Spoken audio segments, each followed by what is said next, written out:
ठीक है जी। तो आज हम लोग किसकी कहानी सुनने जा रहे हैं?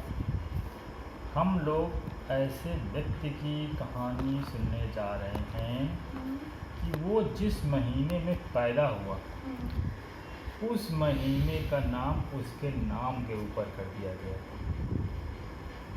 और अभी तक उस महीने का नाम उसी व्यक्ति के जो उसका पैदाइश का महीना था उसी के नाम तक चल रहा है। बताइए, गेस करिए। अगस्त। ना, हम लोग आज कहानी सुनने जा रहे हैं जूलियस सीजर की। इसके कौन सा नाम रखा गया? जुलाई। जुलाई का नाम जूलियस सीजर के नाम से है। ये कहानी शुरू होती है 100 BC यानी ईसा से 100 वर्ष पहले, जब जूलियस सीजर का जन्म हुआ था इटली में। उस समय रोमन साम्राज्य था और इसके फादर जो थे वहाँ के सीनेट के मेंबर थे, जो वहाँ की पार्लियामेंट होती थी उस समय। तो इसके फादर इनको एक बहुत बड़ा पॉलिटिशियन या लीडर बनाना चाहते और बचपन में इनके लिए वो क्या करते थे, एक खेलने के लिए उन्होंने रथ बनाया था और रथ में बकरियां, घोड़ों की जगह बकरियां उसमें लगा देते थे और उसी रथ के ऊपर ही प्रैक्टिस करते थे जूलियस सीजर अपना, जो है जैसे कोई रथ में दौड़ाते हुए ले जा रहा है, ठीक है। और पहली बार इनके जो फादर थे वो 15 साल 15 ईयर की एज में इनको अपने साथ वहाँ की सीनेट ले गए, ये दिखाने के लिए कि कैसे यहाँ लोग काम करते हैं और वो कैसे वो भी सीनेट का मेंबर बन सकते हैं। लेकिन अचानक 15 साल की उम्र में इनके फादर का निधन हो गया और ले जाते थे। ले गए, फिर कैसे मर गए? वो कुछ बीमारी से मर गए होंगे उनके फादर। 15 ईयर की एज, तो ये था इनकी एज, उनके फादर मर गए और फिर परिवार चलाने की पूरी जिम्मेदारी जूलियस सीजर के कंधे पर आ गई। वो लड़की थे कि लड़का थे? लड़का थे जूलियस सीजर। लड़की जैसा नाम? नहीं, लड़का थे। और अगले साल उनका जो है एक अंकल थे जो बहुत मिलिट्री में बहुत बड़े जनरल थे, गास मारियस, और एक दूसरे वहाँ कमांडर थे मिलिट्री के, सुला। तो इन दोनों के बीच में युद्ध छिड़ गया। गास मारियस जो इनके अंकल थे और सुला जो एक दूसरे मिलिट्री कमांडर थे, उनका युद्ध शुरू हो गया वहाँ रोम में। और इस युद्ध में जो इनके अंकल थे गास मारियस, वो हार गए और उनको जो दूसरे कमांडर थे सुला, उन्होंने उनको मार डाला। चूँकि सुला का ये मानना था कि चूँकि ये उनका रिश्तेदार है जो मार डाले गए हैं, गास मारियस, इसलिए सुला ने इनकी सब प्रॉपर्टी वगैरह, घर वगैरह सब चीज़ इनकी जब्त कर लिया, खींच लिया, अपना कब्जा कर लिया। और ये छुप गए कि अगर कहीं वो मुझे पा जाएगा सुला तो मुझे मार सकता है, इसलिए छुप गए। फिर क्या हुआ कि इनकी जो मदर के परिवार के लोग थे, माँ के परिवार के जो लोग थे, वो भी काफ़ी प्रभावशाली थे। तो फिर उन्होंने सिफारिश की सुला से कि उसको माफ़ कर दिया जाए, उसकी कोई गलती नहीं है। तो उसने माफ़ कर दिया सुला ने, जूलियस सीजर को माफ़ कर दिया। जब जूलियस सीजर को माफ़ कर दिया तो जूलियस सीजर फिर जहाँ छुपे हुए थे बाहर आ गए और फिर उन्होंने सोचा कि इसके पहले इनका मन बदले फिर हमें कोई सज़ा देने का मन बनाए, इन्होंने सेना ज्वाइन कर ली, ठीक है। और सेना ज्वाइन करके चले गए स्पेन सेना। और एक जो वहाँ पर जनरल थे मार्कस मिन्यूसियस, इनके मार्कस एक और भी तो था। हाँ कई नाम थे। तो ये मार्कस मिन्यूसियस के अंडर में ये काम करने लगे और वहाँ काफ़ी समय तक इन्होंने वो किया, अच्छी लड़ाइयों में भाग लिया और काफ़ी बहादुरी किया और उन्हें कई बार सम्मान भी मिला उसका बहादुरी का। फिर इसी बीच 78 BC में जो सुला था उसकी डेथ हो गई। सुला जो वहाँ का राजा बन गया था रोम का, उसकी डेथ हो गई। सुला वो कौन था? जो इनके चाचा को हराया था जिसने, अच्छा, चाचा इनके अंकल। हाँ वही अंकल, तो उसकी डेथ हो गई। तो फिर वो स्पेन से जूलियस सीजर वापस आ गए इटली। और अब यहाँ आया तो देखा कि उनकी प्रॉपर्टी तो कोई थी नहीं, जब्ती की जा चुकी थी, कुछ था नहीं। तो फिर इन्होंने वकालत का पेशा शुरू कर दिया, वकील बन गए और बोलने में अच्छे थे वो, तो मुकदमे अच्छा लड़ते थे। तो तमाम उच्च अधिकारी जिन्होंने करप्शन किया होता था उनका जब मुकदमा चलता था तो उसमें ये खड़े होते थे। तो उसमें क्या है कि बहुत इनको प्रसिद्धि मिली मुकदमे लड़ने से। फिर एक बार ये जा रहे थे समुद्री यात्रा में, तो इनको पकड़ लिया समुद्री लुटेरों ने। उसमें लुटेरे क्या करते थे कि जो गरीब लोग होते थे उनको दास बनाकर बेच देते थे और अमीर लोगों को अपहरण करके उनसे फिरौती की रकम मांगते थे। अपहरण तब उनको अपने अंडर में ज़बरदस्ती रोक लेते थे और जब पैसा मिलता था तब उनको छोड़ते थे। तो इनको मालूम पड़ा कि जूलियस सीजर अमीर घराने के हैं, तो इन्होंने इनकी रिहाई के बदले 10 शिलिंग की रकम मांगी कि 10 शिलिंग अगर जो है दे दिए जाएँ तो हम इनको छोड़ देंगे। जब जूलियस सीजर को मालूम पड़ा कि इन्होंने मेरी रिहाई के बदले मात्र 10 शिलिंग की रकम मांगी है तो बहुत नाराज़ हुए पायरेट्स के ऊपर कि तुम मुझे कोई क्या छोटा आदमी समझते हो, इतना छोटा सा धन तुम मांग रहे हो मेरी रिहाई के लिए, कम से कम 25 शिलिंग मांगो, 50 शिलिंग, 50 शिलिंग। तो उन्होंने कहा ठीक है 50 शिलिंग भाई, 50 शिलिंग हो गई तुम्हारी उसकी रिहाई की रकम। जूलियस सीजर ने कहा एक बात ध्यान रखना कि पैसे तुम ले रहे हो मुझसे, लेकिन अगर तुमने मुझे छोड़ दिया तो मैं तुम लोगों को छोड़ूंगा नहीं। तो समुद्री लुटेरे बहुत हंसे कि देखो ये कह रहा है कि हमको छोड़ेगा नहीं। और फिर जब इनके घर वालों ने उसको दे दिया 50, उनको समुद्री लुटेरों को जो रकम थी 50 शिलिंग की दे दिया, शिलिंग नहीं सारी टेलेंट्स, उस समय वहाँ की मुद्रा थी टेलेंट्स हुआ करता था, 50 टेलेंट्स उनको दे दिए गए समुद्री लुटेरों को। तो इन्होंने छोड़ दिया जूलियस सीजर को। जब छोड़ दिया तो जूलियस सीजर ने फिर कई जहाज इकट्ठे किए और बहुत सारे फौजियों को इकट्ठा किया और समुद्री लुटेरों को पीछे लग गए, उनके पीछा करते करते एक जगह समुद्री लुटेरे उनको मिल गए। तो लड़ाई लड़ी समुद्री लुटेरों से और उनको हरा दिया, काफ़ी तो लड़ाई में मारे गए और जो बचे थे उनको पकड़ कर और उनको सूली पर चढ़ा दिया, उनको सभी लुटेरों को मार। जब रोम में इनकी बहादुरी की खबर पहुंची तो वहाँ के लोगों ने दोबारा इनको सेना में काम करने के लिए आमंत्रित किया। जब सेना में इन लोगों को आमंत्रित किया तो इन्होंने सेना ज्वाइन कर ली और इनको मिलिट्री में इनको फिर एक अच्छे ऑफिसर, मिलिट्री ऑफिसर बना करके दोबारा इनको स्पेन भेजा गया।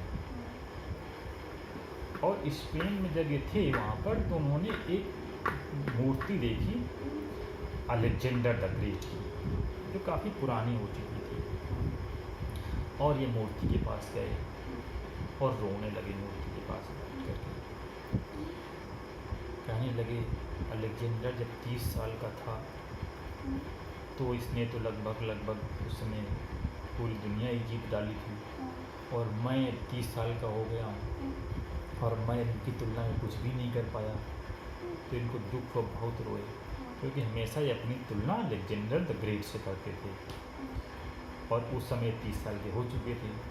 इनको लगा मैं तो कुछ भी नहीं कर पाया और अलेक्जेंडर इस समय तक तो लगभग पूरी दुनिया ही जीत चुका था। लेकिन वहाँ भी उन्होंने काफ़ी कुछ लड़ाइयाँ लड़ी और इसके बाद उन्होंने इसके बाद क्या हुआ कि इन्होंने जो वो था जो पुराना वो राजा था सुला, उसकी डॉटर से शादी कर लिया। पॉम्पेया उसकी डॉटर का नाम था पॉम्पेया, उससे इन्होंने शादी कर लिया और फिर ये वापस आ गए, रोम आ गए। और रोम आकर के इन्होंने खूब इनके बड़ी बड़ी पार्टियां देना शुरू किया, खूब आयोजन करते थे, खूब पैसा खर्चा करते थे। पैसा तो इनके पास था नहीं और फिर ये उधार लेते थे, तो इनके पास कर्ज बहुत हो गया। और फिर वहाँ एक होता था मुख्य पुजारी का चुनाव होता था, चुनाव में जीतना होता था, वो मुख्य पुजारी बनता था। तो इन्होंने मुख्य पुजारी का चुनाव लड़ा और चुनाव में उधार कर्ज लेकर के बहुत पैसा इन्होंने खर्चा किया। चुनाव के दिन जब ये घर से निकले तो अपनी इन्होंने मदर से कहा कि या तो मैं मुख्य पुजारी बन के लौटूँगा और या फिर मैं भिखारी बन के लौटूँगा, क्योंकि अगर मैं जीत नहीं पाया तो इतना कर्जा है कि भिखारी बनना पड़ेगा। और ये चुनाव लड़ने के लिए गए और फिर ये चुनाव में जीत गए और वहाँ के मुख्य पुजारी बन गए। और इसके बाद इन्होंने वहाँ पर एक साल का मुख्य पुजारी का जो रहता था, 1 साल के बाद इन्होंने एक और चुनाव लड़ा। हाँ? वो वहाँ का चुनाव होता था काउंसिल का, मतलब सबसे बड़ा जो वहाँ का सीनेट में जो पोस्ट होती थी उसके उस पर लड़ा। 60 BC में उन्होंने चुनाव लड़ा। हाँ, और इसके बाद उन्होंने क्या किया कि चुनाव लड़ने के बाद फिर इनकी इच्छा ये थी, कर्ज बहुत हो चुका था तो कर्ज चुकाना था इनको, और कहीं किसी प्रदेश का गवर्नर बना दिया जाए तो वहाँ कुछ पैसा मिलेगा तो कर्ज चुका सकते थे। तो लेकिन इनके जो विरोधी सेनेट में इनको गवर्नर बना दिया, जंगल और जानवरों का गवर्नर बना दिया, और उसमें तो कुछ होता है, पैसा कुछ रहता नहीं था। तो फिर उन्होंने खूब अपना प्रयास किया और वो पिछली बार कहानी हम लोगों को सुनाया था ना, सबसे जो वहाँ का धनी आदमी था क्रैक्सस, जिसने स्पार्टकस से युद्ध किया था, तो इन्होंने क्रैक्सस को अपने साथ में मिलाया और वहाँ पॉम्पे द ग्रेट पिछली बार सुना था ना, जो स्पेन से लौटा था उस समय जीत करके, तो पॉम्पे द ग्रेट भी वहाँ का सीनेटर था, वहाँ का बहुत ही इन्फ्लुएंशियल आदमी था, तो उसको भी अपने साथ में मिला लिया और पॉम्पे द ग्रेट से अपनी बेटी जूलिया की शादी कर दी, तो उसको इख्तियार बना लिया। तो फिर इस तरह इन्होंने अपना पुराना जो उसको था जंगल और जानवरों के गवर्नर, वो फिर उनसे हटा कर के इन्होंने स्पेन की गवर्नरशिप ले लिया और दक्षिणी यूरोप की गवर्नरशिप ले लिया और दक्षिणी फ्रांस की गवर्नरशिप ले लिया, और इनके अंडर में मिलिट्री के 4 लीजन आ गए, 4 टुकड़ियाँ, वहाँ लीजन कहते थे, बड़ी बड़ी टुकड़ियाँ, वो इनके अंडर में आ गई। और लेकिन इनके पास कर्ज बहुत था, तो क्या करते, तो फिर इन्होंने क्रैक्सस से कर्ज लिया और आधा कर्ज क्रैक्सस ने इनका चुका दिया और आधा का गारंटी ले ली कि ये नहीं चुका पाएंगे तो मैं चुकाऊंगा, और फिर वहाँ से चले गए अपने जहाँ पर गवर्नर पर जहाँ से बनाए गए थे वहाँ चले गए, और वहाँ पर इन्होंने काफ़ी लड़ाइयाँ लड़ी। जर्मनी उस समय वो गाल कहते थे, वो वहाँ पर पूरा मिला लिया और तमाम सारी लड़ाइयाँ लड़ी और खूब सारा धन वहाँ से मिला इनको, लड़ाइयों में जीता जो धन था उससे उन्होंने अपना बहुत सारा कर्ज चुका दिया, उससे इन्होंने अपना बहुत सारा बहुत सारा, हम कितना बचा था फिर? बहुत बचा हुआ कोई गिनती तो नहीं है, लेकिन बहुत सारा उनके पास कर्ज बचा हुआ था। फिर क्या हुआ कि इनकी जो डॉटर थी जूलिया, जिसकी पॉम्पे द ग्रेट से शादी की थी, वो जूलिया की डेथ हो गई। बच्चे का जन्म होना था, उसमें वो बीमार हो गई और बच्चे जो उसकी दोनों की डेथ हो गई। तो पॉम्पे द ग्रेट से इन्होंने कहा कि अब आप मेरी भतीजी की शादी कर लीजिए। तो उन्होंने मना कर दिया। और फिर क्या हुआ, पॉम्पे द ग्रेट इनसे बड़ा संकित रहते थे जूलियस सीजर से, शंका करते थे कहीं गड़बड़ ना करें, क्योंकि इनके पास बहुत पावर और पैसा आ गया था, बहुत सेना थी, कहीं ये हमला ना कर दें हम ही लोगों के ऊपर। तो फिर क्या हुआ कि इसी बीच में पॉम्पे द ग्रेट ने इनका कोई विरोधी सीनेटर था, उसकी बेटी से शादी कर ली। और उसी मतलब 53 BC में क्रैक्सस, जिससे इन्होंने पैसा डाल दिया, तो उसकी भी डेथ हो गई। तो अब इनका जो तीनों लोगों का पहले गुट बना रखा था इन्होंने, क्रैक्सस का, पॉम्पे का, जूलियस सीजर का, अब गुट अलग हो गया, क्योंकि क्रैक्सस की डेथ हो गई थी और पॉम्पे दूसरे खेमे में मिल गया था इनके विरोधियों से। और फिर वहाँ कुछ लड़ाई झगड़े और हुए, तो वहाँ की सीनेट ने पॉम्पे को मुख्य काउंसिल बना दिया, मतलब मुख्य वहाँ का कार्यकर्ता रहता, उसी के अंदर उसी के सब डिसीजन लेने होते थे। तो जब वो मुख्य काउंसिल बन गया पॉम्पे, तो उन्होंने कहा कि अब आप अपनी जो पूरी सेनाएं को छोड़ करके अब आप वापस रोम आ जाएं अकेले। अब आपके जितने पद हैं वो सभी पद आपसे वापस लिए जाते हैं, अब आप वापस रोम आ जाएं। अब जो है इनको लगा, जूलियस सीजर को, कि अगर मैं वापस आऊँगा तो ये मेरे ऊपर मुकदमा चला सकते हैं और मुझे जेल भेज सकते हैं। तो इन्होंने उनकी बात नहीं मानी और सेना लेकर के अपनी रोम पर ही हमला कर दिया 49 BC में। तो सीनेट के ज़्यादातर सदस्य और पॉम्पे ये सभी लोग वहाँ से भाग गए, जबकि पॉम्पे के पास सेना काफ़ी थी, लेकिन उसने लड़ाई अभी नहीं लड़ी और सेना लेके अभी भाग गया बाहर। क्या? उसको लगता था कि मैं जीत नहीं पाऊँगा जूलियस सीजर से। लेकिन जूलियस सीजर ने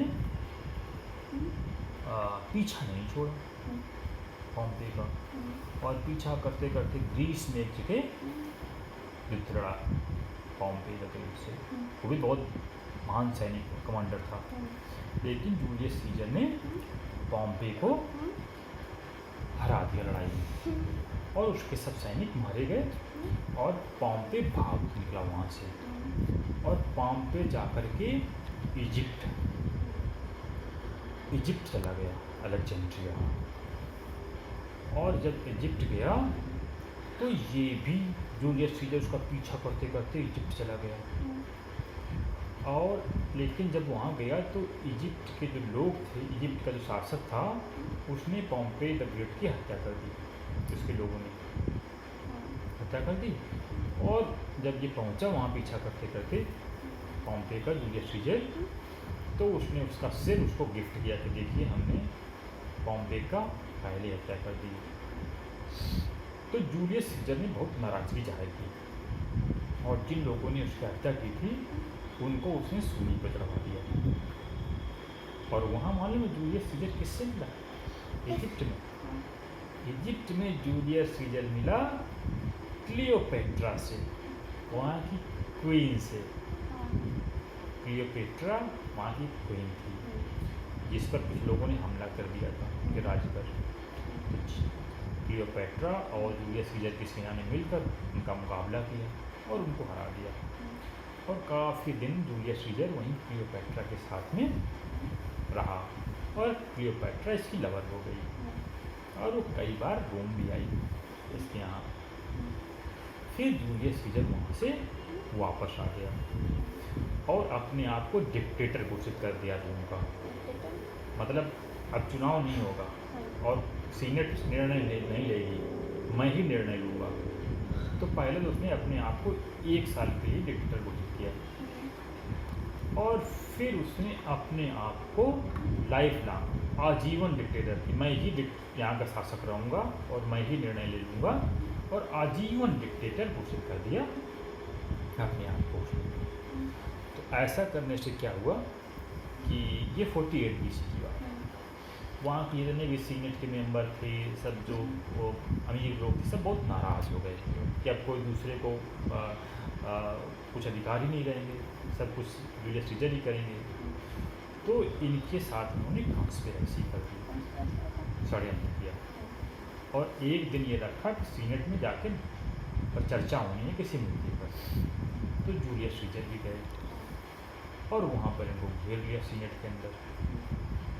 तो जैसे एक ने अपनी एक कागज़ दिखाए कि इस बात पे आप निर्णय करिए, तो पीछे से एक आदमी ने छुरा निकाल लिया और छुरा निकाल करके जूलियस सीजर की तरफ मारने के लिए बढ़ा। तो जूलियस सीजर ने देखा तो उसका हाथ पकड़ लिया। तो फिर उस चिल्लाया बाकी सबसे, आओ सब लोग मेरी मदद करो। तो उसके बाकी जो कॉन्स्पिरेटर थे, साथी थे, सब आकर के उसको मारने लगे।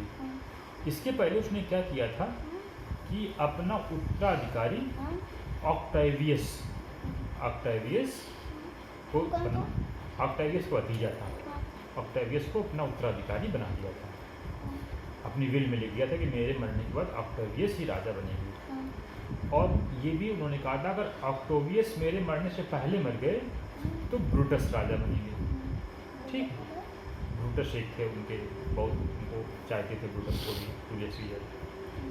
तो इस सब जब हमला कर रहे थे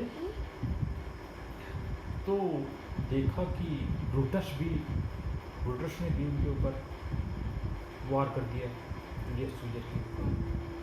और जब जूलियस सीजर ने देखा अरे मैं इसको इतना चाहता था ब्रूटस, और ये भी मेरे ऊपर हमला किया, तो उसने कहा ब्रूटस तुम भी।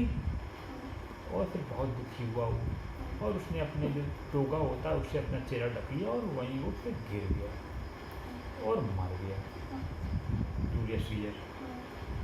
और फिर सब जितने कॉन्स्पिरेटर से भाग निकले और पूरे रोम में चलने लगे, हम आज़ाद हो गए, रोम को आज़ाद कर लिया हम लोगों ने डिक्टेटर से। लेकिन किसी जनता ने साथ नहीं दिया, क्योंकि वो जनता इसको बहुत चाहती थी जूलियस सीजर को, क्योंकि बहुत सारे लोगों को देश ने बहुत दान दिया था, कुछ लोगों को ज़मीनें दी थी और सुधार किए थे, और कुछ भीड़ ने तो ब्रूटस के घर पे हमला भी कर दिया था। और इस तरह ऑक्टेवियस जो था फिर उसने कई सारी लड़ाइयाँ लड़ी गृह युद्ध के दौरान। इसका जो भतीजा था जिसको इसने उत्तराधिकारी घोषित किया था, और फिर उसने सब लड़ाइयाँ जीत करके फिर वो राजा बना, जिसका नाम था ऑगस्टस। बाद में इसके बेटा था ऑक्टेवियस। और ये जूलियस सीजर ही था जिसने पहले रोम में क्या था, चंद्रमा पर आधारित कैलेंडर चलता था, तो इसने फिर सूर्य पर आधारित कैलेंडर वहाँ पर लागू किया। ये कैलेंडर पहले इजिप्ट में चलता था। अंतर क्या है, जो सूर्य पर आधारित कैलेंडर होता है उसमें 365 दिन होते हैं इस साल में, मतलब जितने समय में वो पूरी पृथ्वी जो सूरज की परिक्रमा करती है उतने दिन का एक साल होता है, यानी 365 दिन। लेकिन जो चंद्रमा का होता है, चंद्रमा के वाले कैलेंडर में क्या होता है कि जितने समय में एक पूरी साइकिल होती है चंद्रमा की, मतलब जब चंद्रमा उगता है एक बार उगने से दोबारा उगने तक जितना समय होता है उसको 1 महीना माना जाता है, और 1 महीना होता है 29.5 दिन का, 29.5 दिन का 29.5 डेज का चंद्रमा वाले कैलेंडर में 1 महीना होता है, और 12 महीने का साल होता है। इस तरह जो चंद्रमा पर आधारित जो कैलेंडर होता है वो 354 दिन का होता है, जबकि इस समय जो हम लोगों का साल होता है सूर्य पर आधारित वो 365 दिन का होता है। तो हम लोग को ज़्यादा होता है। हाँ, ज़्यादा होता है, वो ज़्यादा एक्यूरेट होता है। तो वहाँ पर पहले कैलेंडर चलता था वही चंद्रमा पर आधारित, जो कि कम वो एक्यूरेट नहीं होता था, क्योंकि 354 दिन एक्चुअल पूरे साल में 365 दिन होते हैं, लेकिन जो चंद्रमा पर आधारित कैलेंडर था वो 354 दिन होता था, इसलिए वो सही से हर चीज़ का कैलकुलेट नहीं कर पाते थे, ठीक है ना। तो फिर उसने वहाँ पर रोम में वही सूर्य आधारित, इसको कहते हैं ग्रेगोरियन कैलेंडर, इसको लागू किया। और फिर इनके पहले जो जिस महीने का नाम था क्विंटिलिस क्विंटिलिस का नाम बदल करके इस महीने में इनकी बर्थ हुआ था जूलियस सीजर का, उसका नाम अपने नाम के आधार पर इन्होंने जुलाई रख दिया। तब से उस कैलेंडर में उस महीने का नाम जुलाई ही चल रहा है, अभी भी लोग उस महीने का नाम को जुलाई ही कहते हैं। और जूलियस सीजर का महत्व ये था कि पहले वहाँ पर डेमोक्रेसी थी, रिपब्लिक था, मतलब लोग चुनते थे सीनेटर्स को, सब वहाँ के जो काम करते थे। लेकिन इनके आने के बाद वहाँ राजशाही हो गई, चुनाव खत्म हो गए और राजा शासन करने लगा। ये इन्होंने अपने आप को डिक्टेटर घोषित किया था, फिर इनका जो उत्तराधिकारी था अगस्टस, उसने अपने आप को राजा घोषित कर दिया, और फिर वहाँ चुनाव खत्म हो गया और राजा राज करने लगा।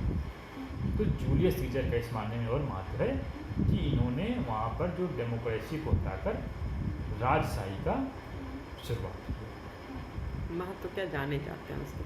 हाँ, तो ये थी कहानी जूलियस सीजर की। Okay, thank you.